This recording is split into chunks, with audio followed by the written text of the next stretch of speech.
ধরে রাখবো গো ভাইয়া, মানে যে ভিউটা নেবেন আর কি। তারা 2 ঘন্টা যদি লোকের লাগে থাকি আমি একলা, আমি ফলো আউট থাকবো কি লাগে আমি? আপনি শুধু আমি ফলো তো অপশনই নাই। তোমাদের জন্য ওয়েট করতেছি। আপনি শুধু ফলো আউট করবেন না, আপনি পিছেও বড় ফলো হয়ে যাবে একটা।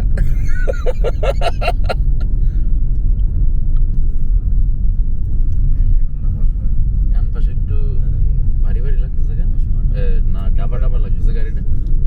প্রেশার ঠিক আছে? চেক করছিলেন? ওই মুই বা অন করতেছি। ডরার নাই। ডান পাশে একটু ডাবা ডাবা লাগতেছে।